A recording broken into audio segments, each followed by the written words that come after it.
오늘은 기적을 일으키는 믿음이라는 그런 제목을 가지고 하나님 말씀을 듣도록 하겠습니다. 자, 여러분 오늘 오병이어의 말씀이죠. 여러분들이 잘 알고 있는 그 오병이어의 말씀입니다. 자, 여러분 이 이야기는요, 세례 요한이 죽음을 당하거든요. 감옥에 갇혀 있다가 결국은 이제 죽게 되어집니다. 자, 이 소식을 제자들을 통해서 예수님께서 이 소식을 듣습니다. 그리고 배를 타고 호수를 건너서 벳세다로 들어가셔서 일어난 그 사건입니다. 자, 여러분 이때는 예수님의 세 번째 유월절이 가까이 다가온 그런 때였거든요. 또 예수님께서 세 번째 유월절에는 아마 예루살렘으로 올라가시지 않았다라는 것을 여러분 아마 기억을 하실 겁니다. 아마 그 이유가 세례 요한이 죽음을 당하지 않습니까? 세례 요한이 당시에도 많은 사람들에게 존경과 사랑을 받았는데 갑자기 목이 잘려 죽게 되어지니까 당시에 예루살렘에 정치적으로 대단한 혼란한 그런 상황이 되지 않겠습니까? 그런데 거기에서 주목을 받고 있는 예수님께서 만약에 올라가게 되시면은 그 상황이 어떻게 될지는 아무도 예상이 되지 않기 때문에 예수님께서 세 번째 유월절에는 예루살렘으로 올라가시지 않게 되어집니다.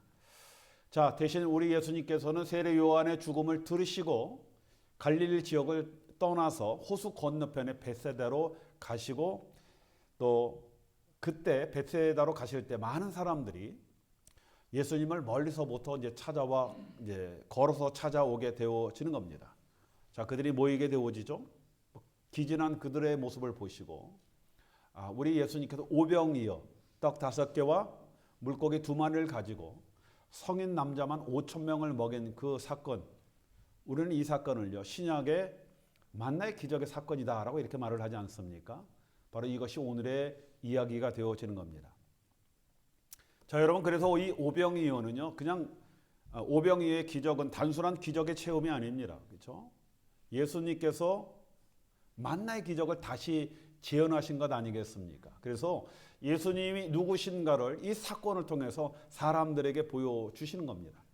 자, 우리 하나님께서 이스라엘 백성들을 광야에서 40년 동안 만나를 내려주셨거든요. 하루도 빠짐없이 40일 동안 만나를 통해서 당신의 백성들을 먹이시는 것 같이 여러분 예수님도 그의 백성들을 먹이시는 이 놀라운 기적의 사건이 바로 이 오병이어의 사건이 되게 되어지는 겁니다. 자, 그런데 여러분 이 사건을 이렇게 보면요. 자, 하나님께서 또 우리 예수님께서 백성들을 먹이시지 않습니까? 근데 먹이실 때 보면요. 이게 배가 부르도록 먹이신다는 겁니다. 오늘 보면요. 배가 부르도록 먹고 남은 광주리가 있거든요. 12광주리가 남을 정도로 그렇게 풍족하게 먹이신다는 겁니다. 자, 여러분 이것은 그냥 단순한 사건이 아니라 하나님께서 항상 우리를 먹이실 때 여러분 어떻게 먹이신다는 것을 보여주시는 거예요. 자, 우리 예수님께서 최초의 기적의 사건이었던 가나안 혼인잔치 사건에서도 물을 포도주로 만드시지 않습니까? 대부분의 사람들은 거기 있는 이 게스트들이 이 포도주가 어느 정도 취하게 되어지면 그때는 싼 포도주를 내려주게 되어지는데 우리 주님께서는 마지막까지 최상품의 포도주를 만드셔서 사람들을 마시게 하셨다는 겁니다. 그렇죠? 자, 여러분 우리 예수님께서 누가복음 6장 38절의 말씀에 보면 이렇게 말씀을 하셨습니다. 주라. 그러면 너에게 줄 것이니 어떻게 준다고요? 후히 되어 누르고 흔들어서 넘치도록 너에게 안겨주시겠다. 그렇게 얘기를 합니다. 여러분 옛날에 제가 어렸을 때만 해도요. 시장 가면 쌀을 그 대박으로 사지 않습니까? 큰 말로. 그래도 이건 그래도 있는 집이에요.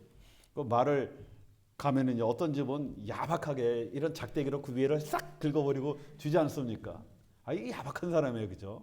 또 어떤 사람은 그걸 또 이렇게 흔들어서 탱탱탱 흔들어서 쌀이 쑥쑥 내려가게 하고 그 위에다 이렇게 듬뿍 부어서 주는 그런 후한 주인이 있거든요. 우리 주님께서 그렇게 주시겠다. 그죠? 눌러서 그냥 흔들어서 그냥 우리에게 푹 안겨주시겠다. 이렇게 말씀을 하십니다. 여러분 하나님께서 우리에게 주시되 풍성이 넘치도록 주시겠다. 이렇게 말씀을 하는 겁니다. 그런데요. 여러분 보면 실제적으로 우리 삶 속에 우리 삶이 때로는 그 풍성함이 나타나지 않을 때가 있지 않습니까? 그렇죠? 뭐 하나님이 안 주시는 것 아닌가? 여러분, 하나님께 문제가 있는 것이 아니라 우리에게 문제가 있는 거예요. 하나님은 언제든지 우리에게 풍성하게 주시는데 문제는 하나님께서 부어주시는 그 은혜를 우리가 받는 우리의 믿음의 그릇에 문제가 있기 때문에 그런 것 아니겠습니까? 여러분, 믿음의 그릇이 제대로 놓여 있지 않으면요, 하나님이 부어주는 그 은혜, 그 엄청난 은혜를 제대로 받아들이지 못하는 겁니다. 여러분, 어떤 믿음은 그러는 크다 하더라도요, 여러분 이거 뒤집어 있으면요, 이거 전혀 받아들이지 못하게 되어지는 것 아니겠습니까? 자, 여러분, 또 한 가지 이러한 오병이어의 기적은 그곳에 있는 모든 사람들이 체험한 그런 기적이었다 하는 겁니다. 여러분, 어떤 조건이 있는 것이 아니에요. 그 기적을 체험하기 위해서 어떤 특별한 조건이나 이유가 있어야 하는 것이 아니라 그곳에 있는 사람은 누구나 다 이 기적을 체험하는 겁니다. 예수님을 보러 그 말씀을 듣기 위해서 참석한 누구든지 그 놀라운 기적을 체험하는, 여러분, 은혜를 받게 되어지는 겁니다. 이것이 하나님의 은혜예요. 우리 하나님의 은혜는 차별이 없습니다. 누구나. 그리고 그곳에 있는 사람들이요, 놀라운 이 감격에 들떠 있지 않습니까? 그렇죠? 그 제자들이 와서 이 떡을 나눠주는데 그 손에서 떡이 끝없이 나오는 거예요. 그렇죠? 이것을 보면서 사람들이 놀라는 겁니다. 사람들이 놀라면서 그 떡을 나누는 제자들에게 뭐 찬사와 감격, 막 이런 놀라운 뭐 그런 이야기들을 하지 않겠습니까? 여러분, 사람이요, 뭐 이런 이야기를 좀 듣기 시작하면 어떤 마음이 들어요? 그 기적이 마치 내 손끝에서 일어나는 것 같이 그렇게 착각이 빠지게 되어지는 겁니다. 그런데 여러분, 그 기적의 원천이 어디입니까? 바로 예수님입니다. 하나님의 그 기적의 원천이 되게 되어지는 겁니다. 자, 우리가 절대적으로 잊어서는 안 되는 것이요, 그 기적, 그 은혜는, 또 복의 근원은 우리 하나님으로부터 온다는 것을 잊어서는 안 되는 겁니다. 자, 여러분, 그래서 우리가 철저하게 하나님 앞에 영광과 찬양을 그분에게 올려드리는 것, 이것이 여러분 대단히 중요한 그런 믿음이거든요. 너무나 잘 알고 있는 그런 사실인데, 여러분, 그런데 여러분, 인생이라는 것이 이상하게 그게 내 손에만 들려지게 되어지면 마치 내 것 같이, 내가 하는 것 같은 그런 착각에 빠지는 겁니다. 자, 여러분, 제자들이 사람들의 칭송을 들으니까 이 흥분에 빠지는 겁니다. 그렇죠? 예수님께서 뭐 그러다 보니까 예수님께서 어떻게 하십니까? 제자들을 먼저 배를 타고 호수를 건너가게 그렇게 보내십니다. 그리고 예수님께서 직접 군중들을 집으로 해산을 보내는 거예요. 집으로 돌아가게끔 이렇게 만드셨다는 겁니다. 자, 여러분, 우리가 그 기적이 이게 내 손끝에서 나에부터 온 것이다라는 그런 착각이 빠지면 절대 안 되는 겁니다.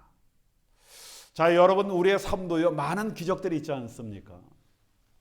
글쎄요, 저는 돌아볼 때 기적이 없는 것 같은데요. 그렇죠? 여러분, 대부분 우리가 깨닫지 못하는 것이지 우리의 삶 속에는 너무나 많은 기적들이 항상 있는 겁니다. 자, 그런데 우리가 이러한 기적을 대할 때마다 중요한 것이요, 기적이 기적으로 끝나게 돼서는 안 된다는 겁니다. 그렇죠? 여러분, 이 기적이 우리의 믿음이 되어야 하는 거예요. 자, 여러분, 하나님께서 그 많은 사람들을 먹이신 그 기적의 사건은요, 그들을 배부르게 하는 그 목적으로만 끝나면 안 되거든요. 그들이 먹고 마시면서 배가 부를 뿐만 아니라 이것이 그들의 믿음이 되어야 하는 겁니다. 하나님께서 여러분들 속에 많은 기적을 베풀었는데 우리가 깨닫지 못하는 그런 이유가 뭡니까? 그 많은 기적을 봤음에도 불구하고 우리의 삶의 믿음이 여러분 이 모양인 것이 왜 그렇습니까? 그 기적이 우리의 믿음이 되지 못해서 그렇습니다. 여러분, 기적이 믿음이 되지 않으면요, 우리는 계속적으로 기적을 의존하는 그런 신앙이 되어지는 거예요. 하나님은 보이지 않고 기적을 보아야 우리의 신앙이 유지되어지는 그런 믿음이 되어지게 되어지는 겁니다. 자, 하나님께서 주신 떡을 먹고도요, 그 놀라운 기적의 떡을 먹고도 그것이 믿음이 되지 않으면요, 우리는 계속 떡만 찾게 되게 되어지는 겁니다. 그런데 하나님께서 기적적으로 우리에게 떡을 먹이시지 않았습니까? 그런데 그것이 우리의 믿음이 되게 되어지면요, 떡은 더 이상 우리의 목적이 되는 것이 아니에요. 무엇이 목적이 됩니까? 그 떡을 공급하신 하나님이 우리의 목적이 되어서 그렇게 살게 되어지는 겁니다. 자, 그때부터 우리가 믿음의 삶을 비로소 살게 되어지는 것입니다. 자, 여러분, 아마 제자들은요, 뭐 예수님께서 배를 타고 급히 보내셨으니까 그 기적의 현장을 나올 때 그 마음이 참 아쉽지 않았겠습니까?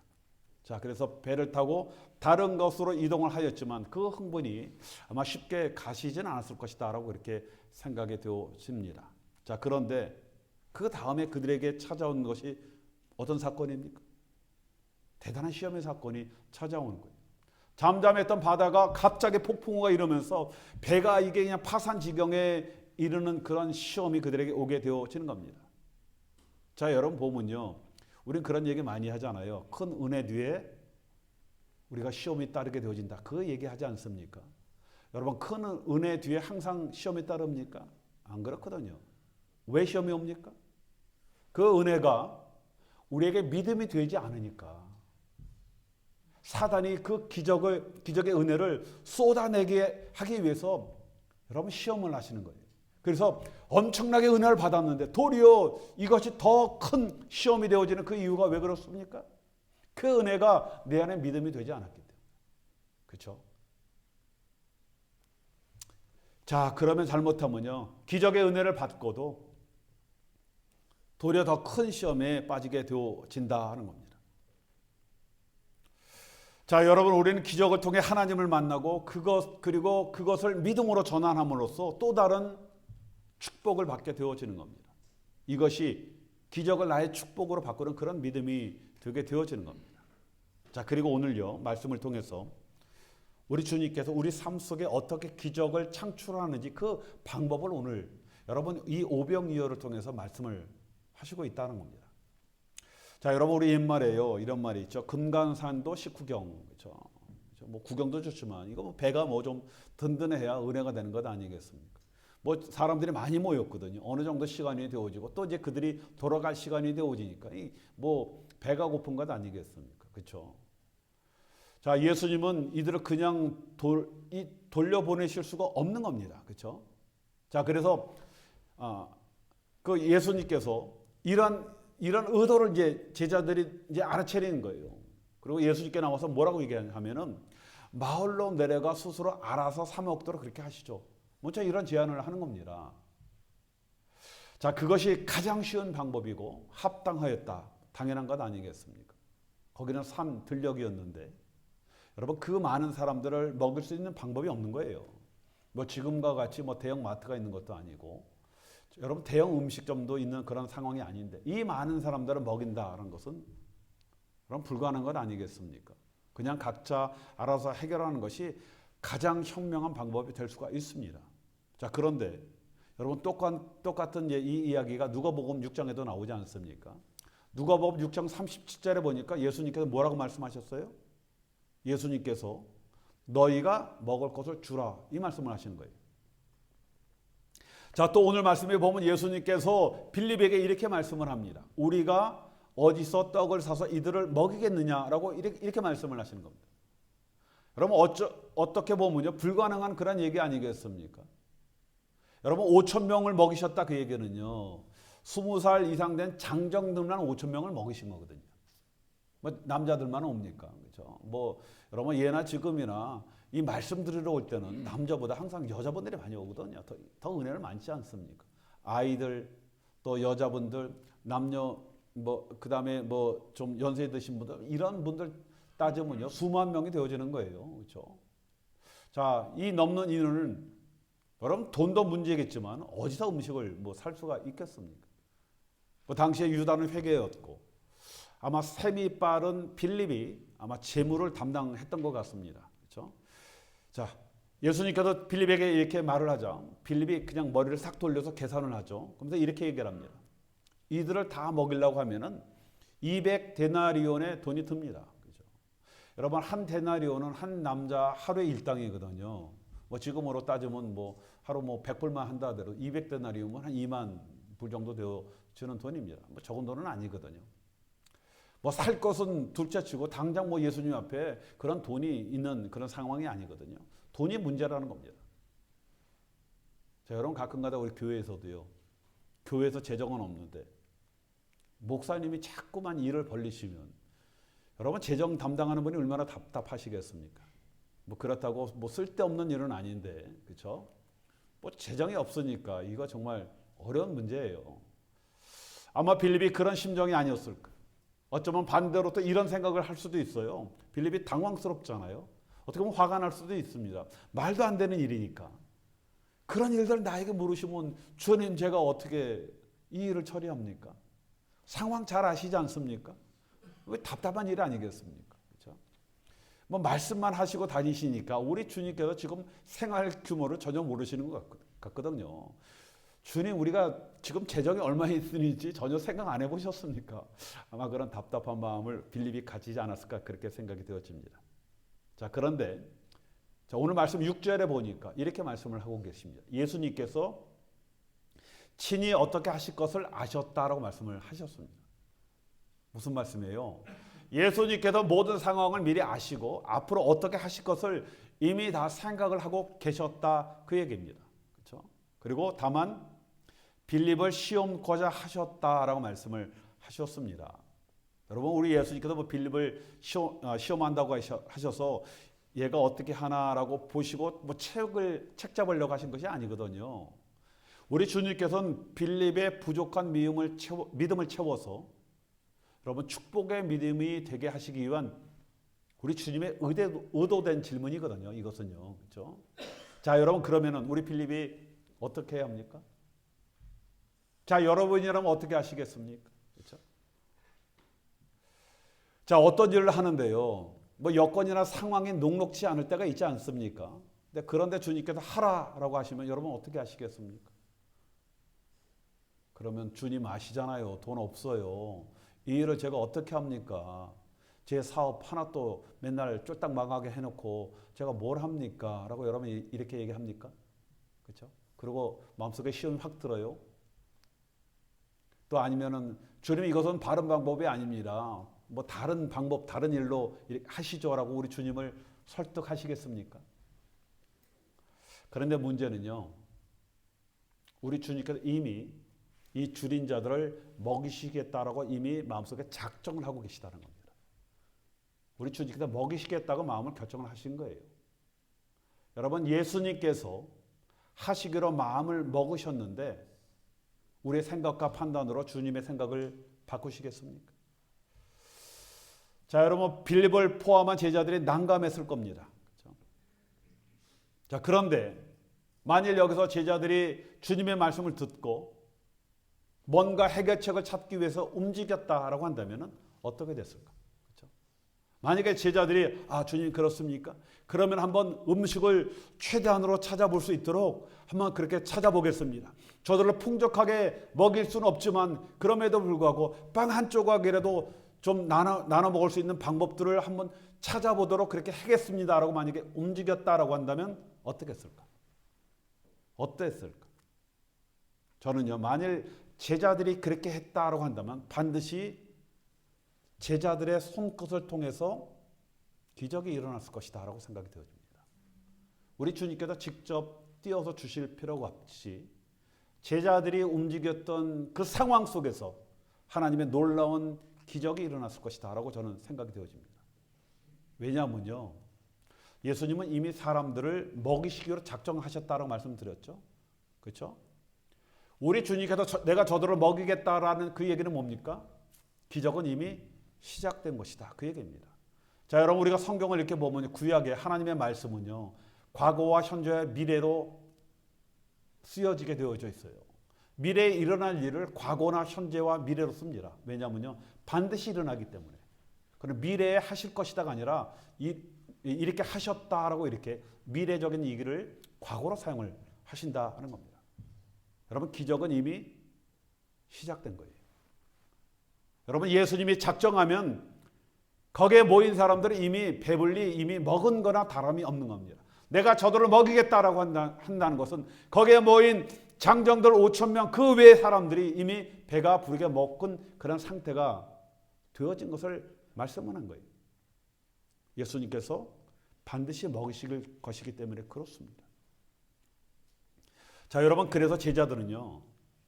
일단 자기의 주머니에 있는 것을 내놓거나 다른 방법을 찾기 위해 움직였거나 주님 우리가 이렇게 했는데 그 다음에는 우리가 어떻게 해야 됩니까? 라고 주님께 물었다면 반드시 우리 주님은요 그들을 통해서 기적을 일으켰을 것이다. 그렇죠? 그런데 제자들 중에 자기 주머니를 먼저 연 사람은 없었거든요. 그렇죠? 누구도 주님 제 주머니에 얼마가 있습니다 라고 얘기한 사람 아무도 없었다. 또 주님의 말씀에 순종하고자 대안을 찾은 사람도 없었다는 겁니다. 단지 빌립은 그 큰 돈을 어디서 마련할 수 있겠습니까? 그렇죠? 돈을 생각하는 실망스러운 대답뿐이었습니다. 자, 그러자 우리 주님께서 마가복음 6장 38절을 보면 이렇게 말씀을 합니다. 너희 중에 떡 몇 개가 있나 가서 보라라고 말씀을 하시는 거예요. 자, 여러분 이것이 예수님께서 말씀하시는 기적을 일으키는 방법이에요. 제자들에게 이걸 가르쳐 주시는 겁니다. 자, 그제 제자들은 아직까지 그 주님의 뜻을 이해하지 못하고 마지 못해서 어린아이가 가져온 떡 5개와 물고기 2마리를 내놓는 겁니다. 여러분 그러면서도 여전히 답답한 말투로 9절에 보니까 이렇게 얘기를 합니다. 이것이 많은 사람들에게 얼마나 되겠습니까? 그렇죠? 그러니까 우리 주님 고집 피우지 마시고 이들 그냥 내려보내서 스스로 알아서 해결하도록 하시죠. 그 말 아니겠습니까? 자, 여러분 우리의 믿음이 이렇게 되어지면요 기적이 일어나지 않는 거예요. 우리 주님께서 작정을 하셨기 때문에 이미 저들은 배부르게 먹을 것이다 라는 그런 믿음을 가지고 내게 있는 것을 그냥 우리 주님께 드리거나 정말 뭔가 하려고 움직이게 되어지면요 그러면 기적이 일어나는 겁니다. 그런 믿음이 없으니까 얼마든지 우리 통해서 일어날 기적이 여러분 주님께서 친히 하시는 거예요. 그렇죠? 여러분 우리가 예수님의 의도를 알고 우리가 믿음으로 행하면요 예수님께서 우리를 통해서 기적을 일으키는 겁니다. 빌립의 머리를 돌리지 말고 계산만 하지 말고 주님 이것이 답니다. 어떻게 하면 좋겠습니까? 우리가 갖고 있는 재정이 주님 이겁니다 라고 그걸 올려드렸다라고 한다면 어떻게 되겠습니까?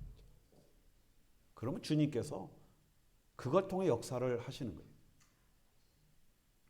자, 여러분 우리가 계획을 잡을 때는요 이것저것 따져서 세밀하게 따져야죠. 계산해야 되죠. 그렇죠? 그런데 주님께서 여러분 하라라고 하시면요 따질 것이 없습니다. 그냥 예하면 돼요. 왜요? 주님께서 반드시 이루실 거기 때문에. 우리가 안 한다 하더라도요 우리 주님은 다른 것을 통해서도 반드시 이루십니다. 그리고 여러분 우리가 할 수 있는 그냥 최선을 다하면 되는 거예요. 우리가 할 수 없는 것까지 요구하시는 것이 아니거든요. 우리가 최선을 다하면 그 다음에 하나님께서 여러분 책임져 주시는 거예요. 우리 사업도 그렇거든요. 우리 가정도 그렇습니다. 우리 자녀도 그래요. 하나님 내가 할 수 있는 것 최선을 다하고 그 다음 하나님께 올려드리면 하나님께서 책임져 주시는 거예요.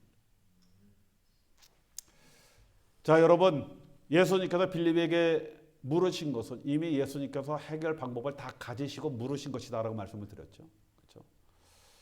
자, 여러분 이것은요 우리가 복을 받을 준비가 믿음이 됐나 안 됐나 이걸 보시는 거예요. 자, 나중에 아마 빌립이 아차 그런 마음을 가지지 않았을까라고 생각이 되어집니다. 그렇죠? 아마 다음부터는 아마 그렇게 하지 않았을 거예요. 빌립도 정말 이 복을 받는 그 믿음을 소유하는 그 믿음을 아마 여기서 배웠을 것이다 라고 생각이 되어집니다. 자, 여러분 이것이 믿음입니다. 주님이 원하시는 것은요 생명까지 드릴 준비를 가지고 순종하는 것, 이것이 믿음입니다. 여러분 그때 기적이 일어나고 막혔던 것이 풀리고 열리게 되어지는 겁니다. 그렇죠? 우리 주님은요 우리가 할 수 없는 거 요구하지 않거든요. 우리가 할 수 있는 것 믿음을 가지고 그걸 행하면 그 나머지는 우리 주님께서 책임져 주신 겁니다. 자, 여러분 제자들이 예수님의 말씀에 답답한 마음으로 떡과 물고기를 가지고 왔습니다. 비록 작은 아이의 한 끼의 식사였지만 여러분 예수님께서는 장정만 5천 명이 되는 이 모든 사람들을 먹이셨다는 겁니다. 자, 여러분 하나님께서는요 기적을 우리를 통해서 이루시길 원하십니다. 왜냐하면요, 하나님은 우리에게 복의 통로가 되시는 것을 약속을 하셨기 때문에. 여러분, 세상에 있는 모든 사람들, 또 우리 주변과 우리 가족 모든 것들, 우리가 복이 되어지고 그 우리에게 주신 그 복을 통해서 많은 사람들이 복을 또 나누어 가지는 그런 것들을 우리 주님께서 원하신다는 겁니다. 우리에게 겨자씨 믿음만 있으면, 그 겨자씨 믿음 가지고 우리가 순종하고 움직이기만 한다면은 하나님의 놀라운 기적이 일어나게 되어지는 거예요. 우리에게 큰 믿음을 요구하시는 것이 아니거든요. 그냥 내가 있는 것 드리고, 하나님 제가 한번 최선을 다해보겠습니다, 이 한마디면은 기적이 일어나는 거예요. 자, 여러분, 친구들 중에요, 좀 얄미운 사람들이 있죠. 어디 가면요, 자기 돈 절대 안 쓰고 생색내려고 하는 그런 친구들 있잖아요. 그렇죠? 그래서 남에게 그냥 묻어가려고 하는 그런 친구. 한두 번은 넘어가는데 계속 그러면 얄밉거든요. 그렇죠? 다 알잖아요, 우리가요. 여러분, 하나님도 다 아세요. 그렇죠? 우리가 희생하면 손해될 것 같지만은, 여러분, 내가 희생하고 헌신하면요, 기적이 일어나는 것입니다. 우리가 주님의 일에는 핑계나 이유를 생각하지 말고 방법을 생각하고 움직이는 것, 이것이 여러분 믿음이 들게 되어지는 겁니다. 자, 여러분, 올해 우리가 50명 생명을 하나님 앞에 올리도록 그렇게 했거든요. 그렇죠? 여러분, 이것은요, 하나님을 위함이 아니라 우리를 위함입니다. 그렇죠? 그러면 우리는 요즘은 뭐 교회 나가는 사람들이 없어요. 요즘은요, 교회가 현상 유지만 해도 부흥입니다 라고 생각을 하는데, 어떻게 전도합니까? 절대 사람들이 요새 오지 않습니다 라고 전혀 움직이지 않는다라고 한다면 당연히 기적이 없죠. 우리는 기적을 절대 체험하지 못할 겁니다. 그러나 우리의 손으로 절대 되어진 일이 아니래도 우리 주님께서 기뻐하시고 원하시는 그런 일이라면, 그렇죠? 믿음으로 움직이게 되어지면 기적이 일어나는 거예요. 절대 안 움직일 사람 같은데 여러분 가서 권면하는 겁니다. 또 위로하는 겁니다. 또 우리가 그들을 섬길 때 그 마음이 움직여지는 것 아니겠습니까? 저는 그렇게 봐요. 우리 교회에 지금 그런 움직임들이 지금 보고 있지 않습니까? 전혀 그렇게 생각하지 않은 분들이, 그렇죠? 다시 우리 교회에 와서 믿음 생활하면서 위로받는 그런 모습들. 자, 여러분, 이런 나에서부터 기적이 일어나게 되어지는 겁니다. 자, 저와 여러분들, 우리 주님의 말씀이라면 무조건 이해하고 믿음으로 움직이시는, 그래서 기적을 일으키는 저와 여러분이 되시길 주님의 이름으로 축원드리겠습니다. 기도합니다.